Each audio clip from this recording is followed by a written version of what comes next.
This is what Nikola Tesla has to say about the electron from an interview in 1928. On the whole subject of matter, in fact, Dr. Tesla holds the view that he disagrees with the concept of atomic theory of matter and does not believe in the existence of an electron as pictured by science. Get rid of it, and eventually when you can't get rid of any more false, what you're left with is the truth. How much false can you find? Because there's lots in history. I was looking around the internet and came across the images of the 1893 Chicago World Exposition, and it blew my mind because it looked like ancient Rome in the middle of downtown Chicago. And as I looked at it further, well, here's another one in Philadelphia, here's another one in St. Louis, in Buffalo, San Francisco, and then as soon as they were done, they tore them all down and threw them in the garbage. That just told me there's something wrong with all of these. The story of the expositions is a gigantic lie. And I think it's so huge of a lie because I think they're right at a bridge point when so many things about the 1800s that seem strange and weird, right as this sort of period ends of unbelievable strangeness, and all of a sudden these fairs spring up all over the world with impossible buildings we're talking about, which are colossal structures. Chicago built 700 acres of fair in supposedly less than 2 years. St. Louis built 1,200 acres of exposition buildings. One of the buildings in Chicago, the manufacturers building, would house 300,000 people. There's a giant statue in the middle of the lagoon. It was called the Golden Lady, and it was known as the Statue of the Republic. It was 65 feet tall. They say it was covered in gold leaves and had copper underneath, but others speculate it was actually made out of solid gold. So you're talking 65-foot high, potentially solid gold statue. We're talking giant structures and looking like ancient Rome with towers and domes and columns and the most fine, ornate pieces to them in these record, unbelievable times. Then as soon as they're done, chuck them in the garbage. Like Jackson Park is a swamp. So supposedly they had to drive down tens of thousands of wooden stakes in order to support the weight of everything. They dug out massive lagoons, lakes. They had a canal system that ran through the entire exposition. They also had an above-ground electric train. An electric train. Well, where's the electricity coming from? That's running around the park. They had a moving walkway down by the shore. Now people are asking, where does this technology come from? Just to frame it, if I'm not mistaken, the Chicago Fair was the first time people had seen electric light. Tesla's the one who got the electricity contract for the Chicago Exposition. And it was certainly more than all of the lights anyway that were in New York City at the time were at the Chicago Exposition. That must have been mind-blowing for most of those people who had only seen gaslight or candlelight at night to see that city lit up in such a way. Again, now, it was 1901. We are told, whether it's true or not, the idea of being able to electrically do anything hasn't been around that long. And this fair is bizarre. This is supposed to be Tesla's fair, where he managed to somehow move electricity from Niagara Falls to Buffalo for the fair. No one's really explained how he actually did that. And at the middle of the fair is a 395-foot-high electrical tower, on top of which, of course, is a female golden statue called the Goddess of Light. And this thing was lit up by some suggest 500,000 electric light bulbs. Again, when you look at the photos of this thing, it's just, where did he really get the power from? I mean, think of what it would take today if you had a place with no electricity and no way to pipe it in. The generators that would have to be built. For example, there's a building that went up for the Barcelona exposition in 1888. It was claimed to be the fastest built building in the world. 5,000 square meters, capacity for 2,000 guests, 600 rooms, 30 apartments, and it was supposed to be built in 53 days. This is supposed to be a time of horse and buggy. The 2-year building times are actually impossible unless the two most likely theories would be either A, they had a technology that they're not supposed to have, and it really was built in that time frame. Even if they built them, they had to build them out of marble and stone in record time, or the buildings were already there. They've been there for hundreds or thousands of years, fixed up, refurbished, repainted, hence the term whitewashed, which is the term that was used for the Chicago Exposition, which was paint all the buildings with this brand new spray paint that they had just developed to spray paint all the buildings in record time, so you couldn't tell if anything was old or anything was new. How long did these things tend to stay open? When they built these things supposedly over 2 years, which is the narrative, how long were they there for? About 6 months.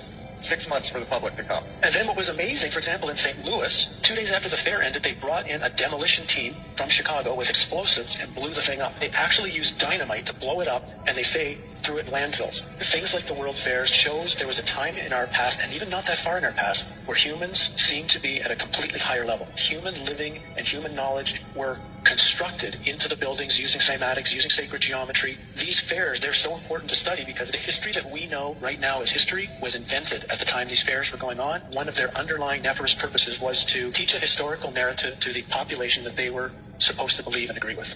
And scarily, the world we're walking into today is in some way... Much less light. Let's try it again. Look at that. You see it? Here we go, much closer.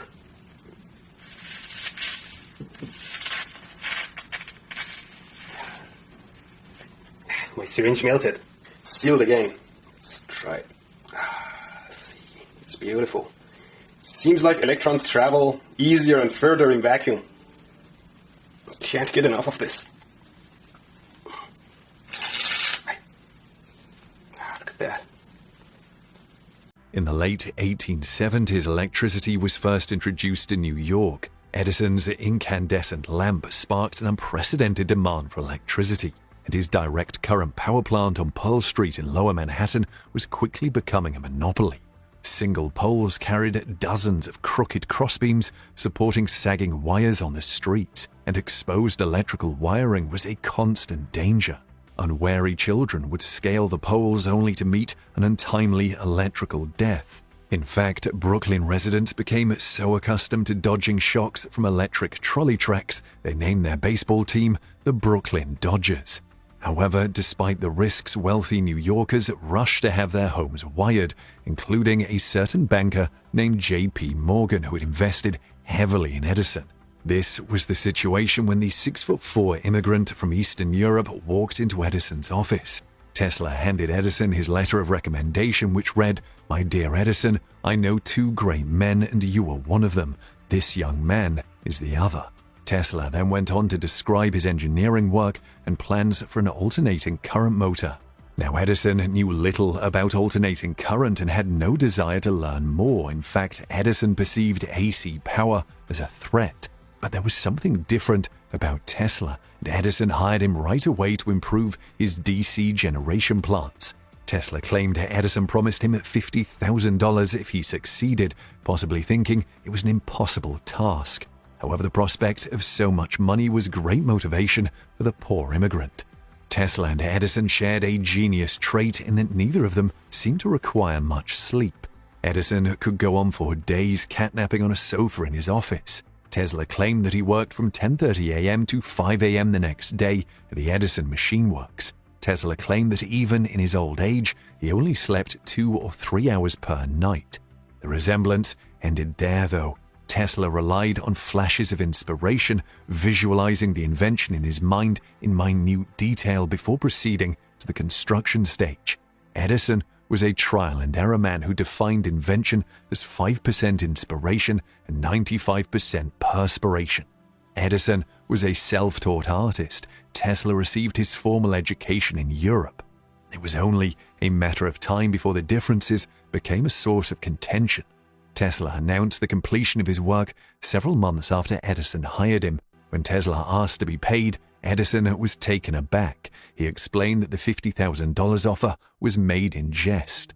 Tesla resigned immediately, shocked and disgusted.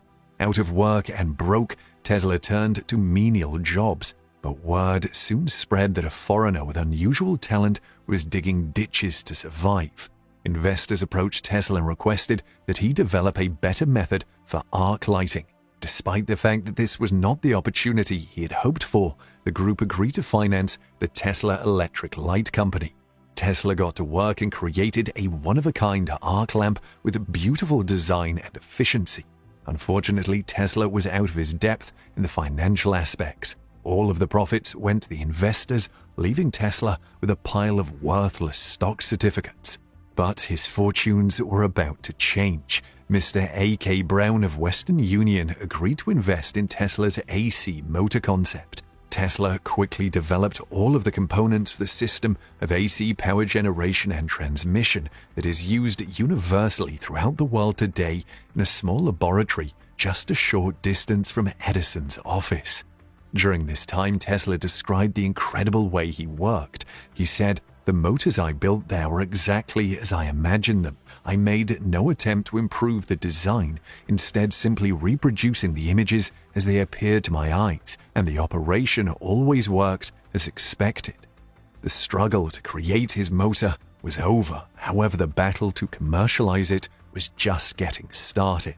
Tesla applied for 7 US patents in the field of polyphase AC motors and power transmission in November and December of 1887. A complete system of generators, transformers, transmission lines, motors, and lighting was included. The ideas were so novel that they were granted without being challenged, and they would turn out to be the most valuable patents since the telephone. When a daring Pittsburgh industrialist named George Westinghouse, the inventor of railroad air brakes, heard about Tesla's invention, he believed it could be the missing link in long-distance power transmission. He arrived at Tesla's lab and made an offer to buy the patents for $60,000, which included $5,000 in cash and 150 shares of Westinghouse Corporation stock. He also agreed to pay $2.50 in royalties for each horsepower of electrical capacity sold. Tesla quickly splashed half of his newfound wealth on